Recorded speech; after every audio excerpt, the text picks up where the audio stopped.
What is up, everyone? It's Rob Moon from Compost Universe. Welcome back to the Verse. It's been about 2 months since our last episode. New year, new ring on the tree, and we're happy to get back into this thing. We have our first guest today. We have Neko from Prey Upon. He plays bass and he lifts weights. Tell us a little about yourself, Neko. What he said. I play bass and lift weights. I've been playing bass and Prey Upon for about a year. And I've always liked making music. It's been an outlet. I mean, I have like a couple of outlets. I lift weights, I do Muay Thai training, but music has always been my thing. I've been doing it since I was like this tall. And it's just something I've always enjoyed. You mentioned weight training and the Muay Thai. Mm-hmm. Do you find any connection between what you do musically and those physical activities? Absolutely, yeah. I mean, I lift weights, and a lot of the shit I listen to is like I listen to like a lot of Hate Breed, some Body Snatcher and shit. Like when I'm working out, and a lot of the stuff I write, I write a lot of metal and a lot of fighting music. So that the Muay Thai, and like anything that you can like really either beat the shit out of somebody to, or lift weights to.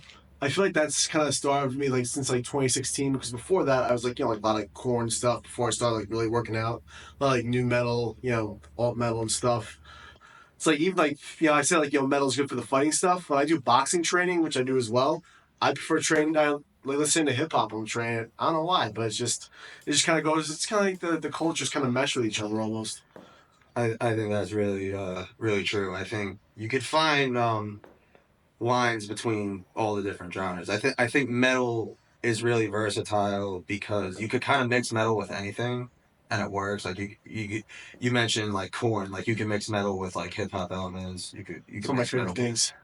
like jazz, and you get like prog metal and metal with classical and folk, where you get shit like In Flames and stuff like that. Yes. Uh, there's a lot of I think that's my favorite thing about metal as an umbrella, that you can mix it with basically any other style of music, and there's almost like a cultural pocket for it. So For sure. Yeah.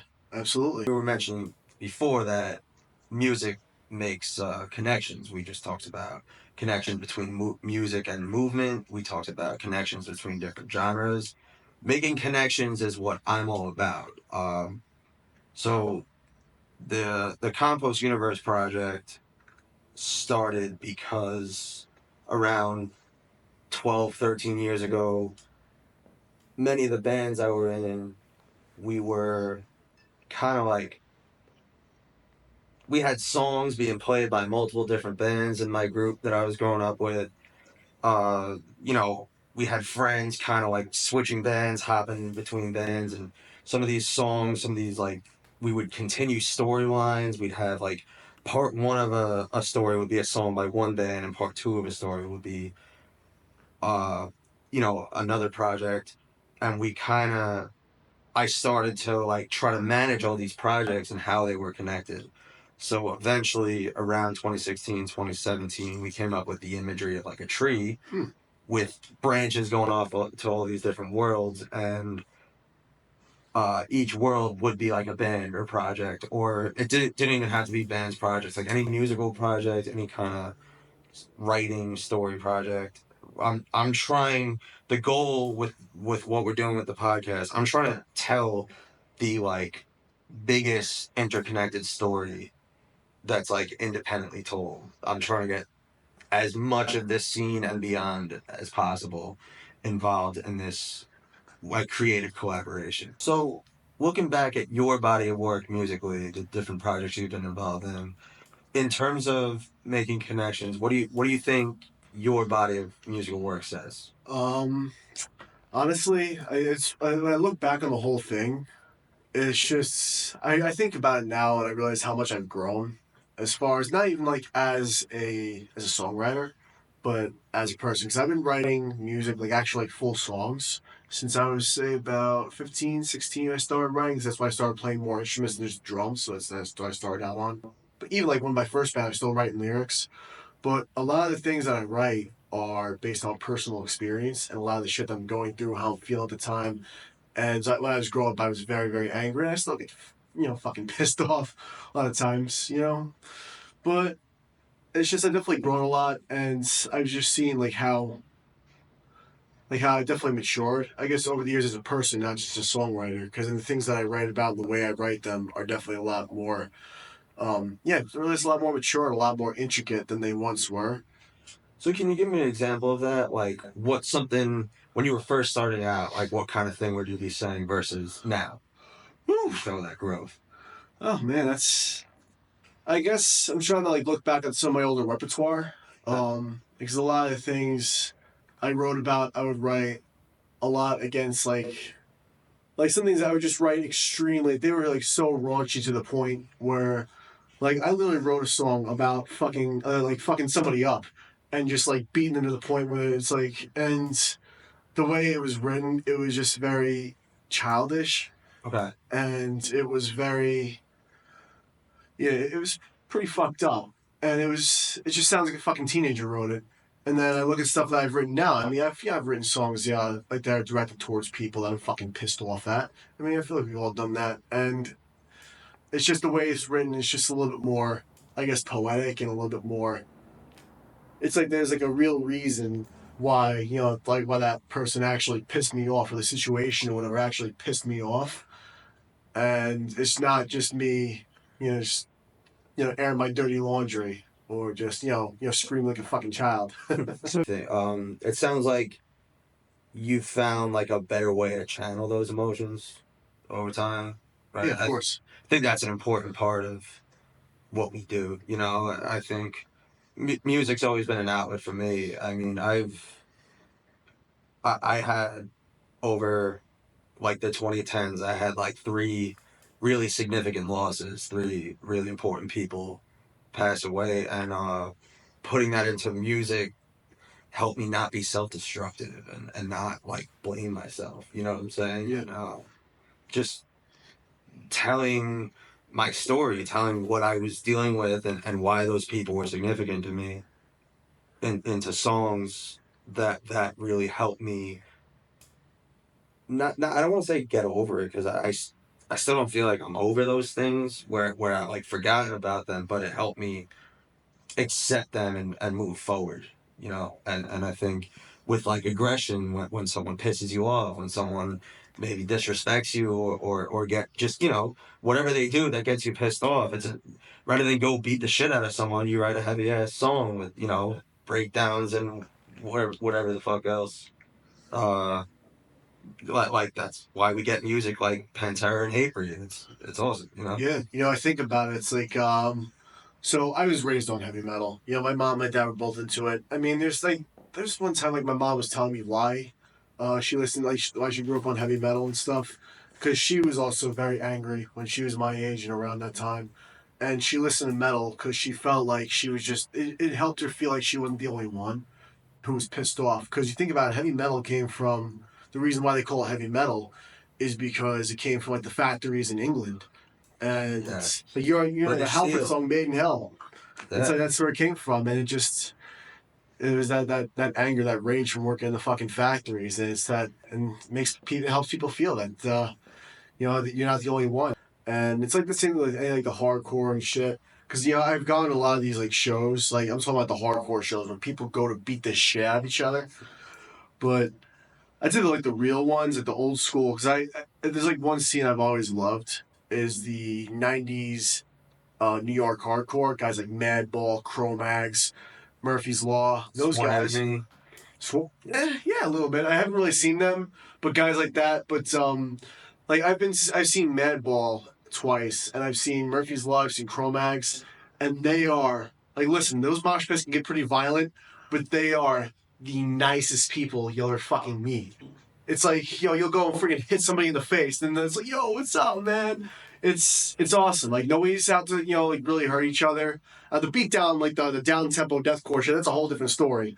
But the '90s hardcore, it's just because we're all there for a reason. We're all not. I mean, we're just getting our, let's get our anger out. Let's get our energy out. Let's have some fucking fun.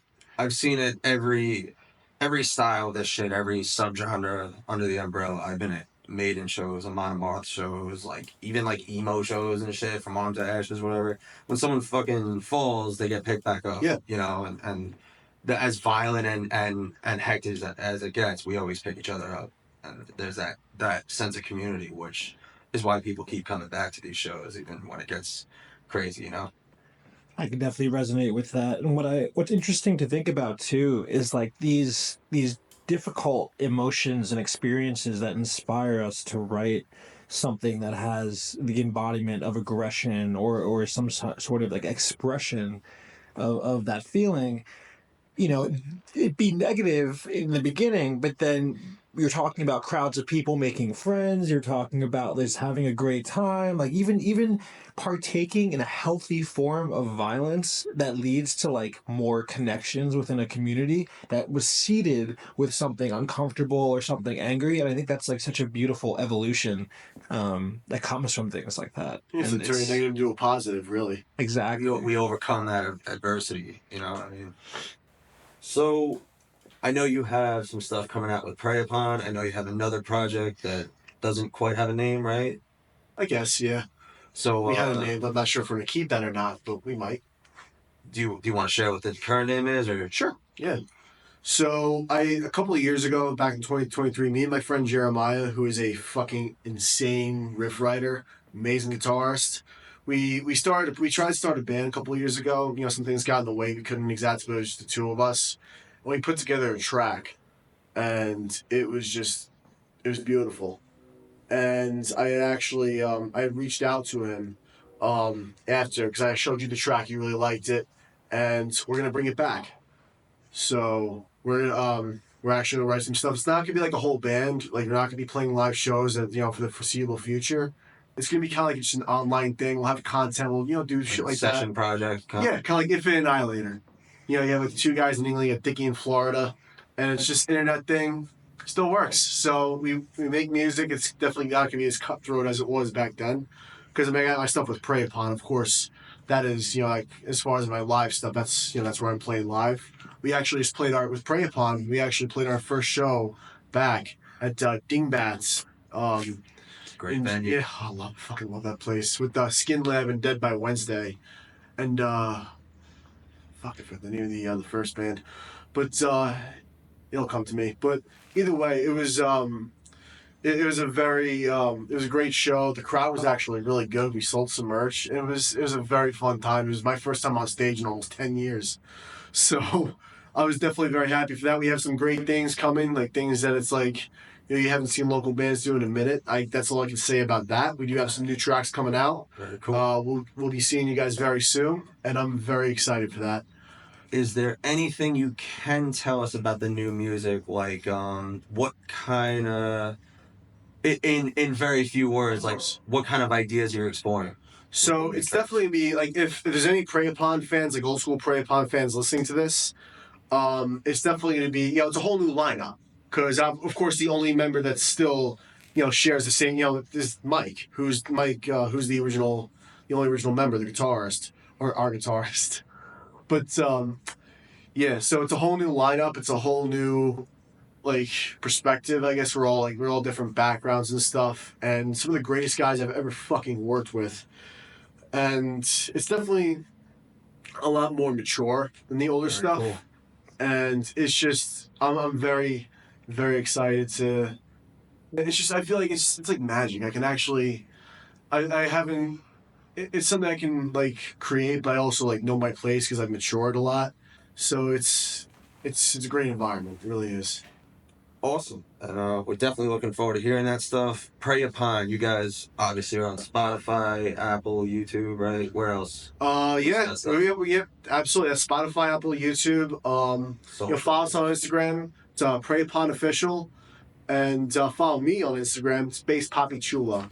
So we were talking about movement and how you channel your aggression through movement, through weightlifting, through I'm sorry, what kind of training was that?